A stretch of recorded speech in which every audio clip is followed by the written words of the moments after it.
ઉપલેટામાં કૃષ્ણા ગ્રુપના ગોવિંદભાઈ સુવાનીની 11મી પુણ્યતિથિ નિમિત્તે ભગતસિંહજી કન્યા શાળા ખાતે બ્લડ ડોનેશન કેમ્પનું આયોજન કરવામાં આવ્યું। રાજકોટ જિલ્લાના ઉપલેટાના ઉપલેટા સામાજિક કાર્યોમાં અગ્રેસર કૃષ્ણા ગ્રુપના પણિતા તથા નગરપાલિકા પૂર્વ પ્રમુખ સ્વ ગોવિંદભાઈ સુવાની 11મી પુણ્યતિથિ નિમિત્તે તેમના સ્મૃતિમાં તેમને રક્તાંજલિ અર્પણ કરી સમાજના જરૂરિયાતમંદ થેલેસેમિયાગ્રસ્ત બાળકો માટે તથા દર્દીઓ માટે મહારક્તદાન કેમ્પનું આયોજન કરવામાં આવ્યું। દર વર્ષની જેમ આ વર્ષે પણ કૃષ્ણા ગ્રુપ દ્વારા બ્લડ ડોનેશન કેમ્પનું આયોજન કરવામાં આવેલ। આ તકે ઉપલેટા શહેર તથા ગ્રામ્ય વિસ્તારના તમામ રક્તદાતાઓ રક્તદાન કરવા બહોળી સંખ્યામાં રક્ત કરવામાં આવ્યું। જે રક્ત એકત્રિત થયેલ તે બોટલ તે શ્રીરામ બ્લડ બેંક, આશા બ્લડ બેંક અને દેવ લાઈફ બ્લડ બેંકને સમર્પિત કરવામાં આવેલ। આ તકે ખાસ આમંત્રિતને માન આપી પધારેલ રાજકીય આગેવાનોની સંસ્થાના આગેવાનો, સાધુ સંતો તેમજ ગામના આગેવાનો, મહેમાનો તેમજ કૃષ્ણા ગ્રુપના સભ્યો હાજર રહ્યા। બ્યુરો રિપોર્ટ વિપુલ ધામેચા।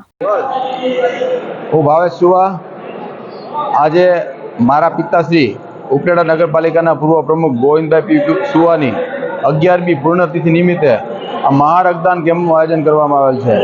ગોવિંદભાઈ સુવાએ આજથી 20 વર્ષ પહેલાં કૃષ્ણા ગ્રુપની સ્થાપના કરી અને એવા ધાર્મિક, સામાજિક જેવા વિવિધ કાર્યક્રમોની ઉજવણી ઉપલેટા શહેરમાં કરવામાં આવે છે, જેમાં નવરાત્રિ મહોત્સવ, જન્માષ્ટમી શોભાયાત્રા, ગણેશ ઉત્સવ, રક્તદાન કેમ્પ એવા વિવિધ કાર્યો જેની પ્રેરણાથી એમની પુણ્યતિથિ નિમિત્તે અમે પણ આ છેલ્લા 11 વર્ષથી સતત 11મી પુણ્યતિથિ નિમિત્તે 11મો મહારક્તદાન કેમ્પ આયોજન કરેલ છે। આ રક્તદાન કેમ્પમાં ઉપલેટા નગરના રાજકીય, ધાર્મિક, સામાજિક આગેવાનો, સંસ્થા, દરેક સમાજના શ્રેષ્ઠીઓ, સમાજ શ્રેષ્ઠીઓ અને યુવાનો બહોળી સંખ્યામાં રક્તદાનનો લાભ લીધો છે।